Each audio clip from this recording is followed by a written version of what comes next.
What is up, everyone? Welcome back to another video today, and in this video we are at Sioux Falls Regional Airport for the 45th airport update for the month of October 2023.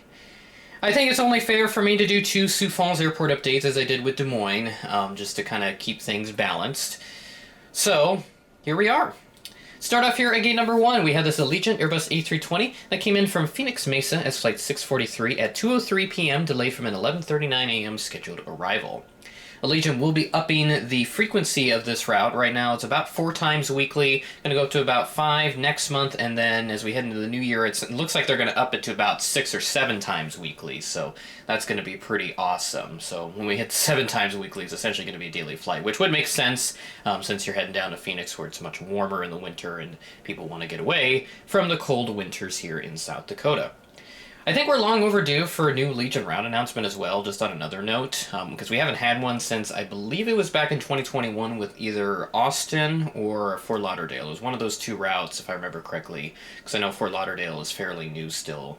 And I think as of right now, between those two, those are our newest routes that we have here in Sioux Falls. Some of the other routes that we picked up recently, those were resumptions from the past, like San Diego and Los Angeles, also on Allegiant. Those right now, I think those have been discontinued since we're past that seasonal period for those routes. Parked at gate 3, we have this American Airbus A319 coming in from Dallas-Fort Worth as flight 1834 at 9:43 p.m., a bit behind a 9:41 p.m. scheduled arrival, so just a 2-minute delay for this aircraft.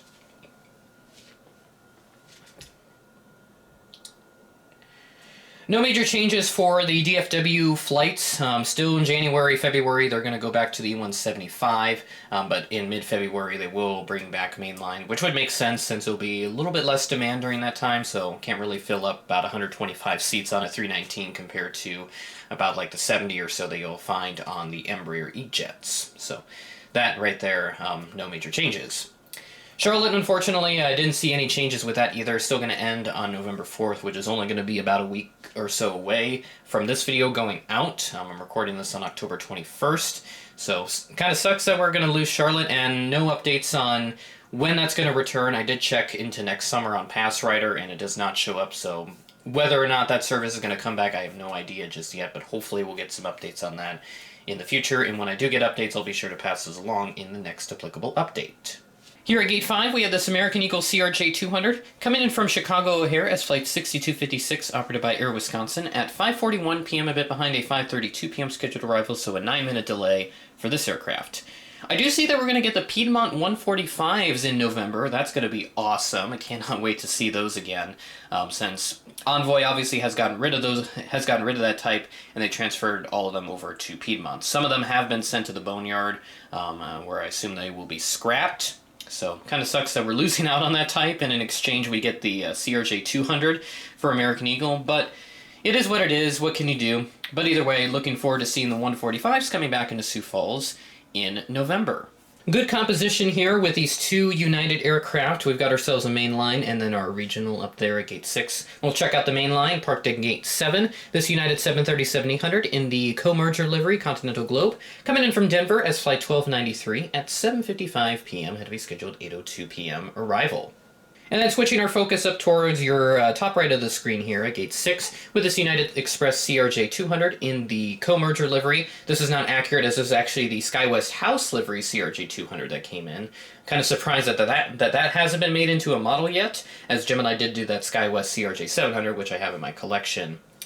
So hopefully Gemini does that at some point in the future. But nonetheless, that aircraft came in from Chicago O'Hare as flight 5458, operated by, of course, SkyWest, right on time at 10:51 a.m. Pulling into gate 4, it's been a little while since I've used this aircraft type. I think August was the last time I used this in the Sioux Falls Airport updates. But right here we got the Delta Connection CRJ-900 pulling into gate 4. This came in from Minneapolis as flight 5029, operated by Endeavor Air, at 9:40 a.m., had to be scheduled 10:05 a.m. arrival. And that is everything we have here at the terminal. So there will not be a parking garage update segment in this airport update since I already did one for this month, but I'll be sure to have a more substantial parking garage update segment for the next update in November, which is going to come out right after Thanksgiving, so definitely have some time to see what substantial progress has been made on the parking garage in that time frame. So Fingers crossed that the snow waits to fly until after Thanksgiving. That would be the preferred outcome in this case. It looks like the weather's going to stay a little bit warm yet for about another week or two, which is going to be great, and that should allow construction crews to get some more progress done on the parking garage. There are some other general updates that I did find in an article from the Sioux Falls Chamber of Commerce. It's actually an older article that came out in mid-September. I will link that down in the description. About a 13-minute read according to the website, so it is very wordy, but there were a couple updates that I decided to pull out of there. There is interest in getting Amazon Prime Air to start service. We do have a distribution center here in Sioux Falls. It's just to the northwest of the airport. I'll pop up some satellite imagery to show you where that's at. That opened up about a couple of years ago now. It's one of the largest buildings in the state. I think it's about 1 million or 2 million square feet, somewhere around there.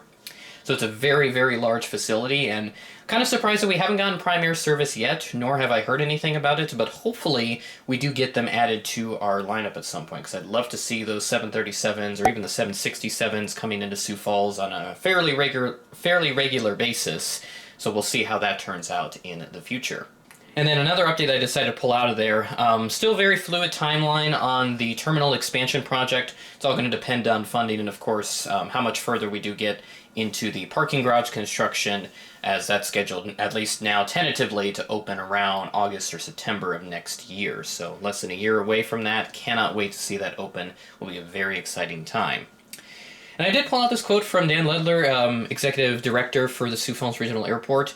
"We're the only airport in the nation that's never taken on long-term debt to finance its projects." So very interesting to hear about that, since you don't have that. Very profitable operation still at the Sioux Falls Regional Airport, so that's also some good news on the financial side of things, so really happy that I was able to read up on that. Again, I'll link that article in the description if you want to go check that out. Very good read. It has a lot of good information in there, just on a lot of general news and whatnot, so be sure to check that out, and we'll go ahead and continue with the update.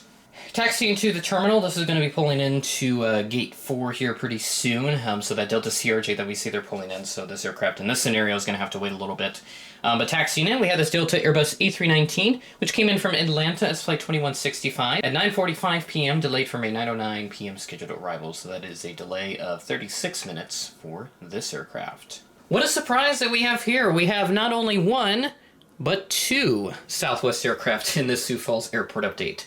So both these aircraft were charters for Youngstown State to play football against the University of South Dakota back on October 14th, which of course is the day that I was in Minneapolis for the MSP Airline Collectible Show. Be sure to go check out all the content from that trip. That was a fantastic time. But in that football matchup, USD did win the game 34-31. And USD right now, as I record this, is currently ranked 6th in the nation in the top 25 poll. So kind of cool to see that, as both the schools in South Dakota are ranked pretty high in FCS competition right now. So USD is 6th, and then SDSU tops that, South Dakota State, topping that chart. Nonetheless, we'll go ahead and check out our two Southwest aircraft. This is our arriving flight from Youngstown, Ohio, Flight 8061. This arrived in at 4:16 p.m., a bit behind a 4:07 p.m. scheduled arrival, so that is a 9-minute delay here. But you compare that to the 737 MAX that we have here. Yes, you're seeing that correctly. That is indeed a 737 MAX 8. Outbound flight, Flight 8261 to Youngstown, Ohio. This departed at 10:19 p.m., delayed from an 8:50 p.m. scheduled departure time, so that is a delay of over an hour, so about, was that 79 minutes? Hopefully my math is correct on that, so just trying to do some mental math in my head here. Yeah, so not the best, not the most ideal situation, but hey, at least they got back to their home base within a reasonable amount of time still, even if it was pretty late in the night into Sunday. And then our final aircraft that we have right over here, just going to keep this angle here since I don't want another transition that I have to cut out. But this is not accurate since I don't have anything that exactly matches the type that came in. We do have this Boeing 737-700. It is a Boeing business jet. So this came in from Lacrosse, with call sign November 737 Juliet Bravo, arriving in at 12:13 p.m., had to be scheduled 12:52 p.m. arrival. If I remember correctly, it has like a red and black livery. It's really cool. So I wish I was home to see it, but I was stuck up in college when this arrived, so I tracked the flight as I was in one of my classes, so pretty interesting stuff right there. So a lot of cool visitors here right at the tail end of this update for Sioux Falls, number 45.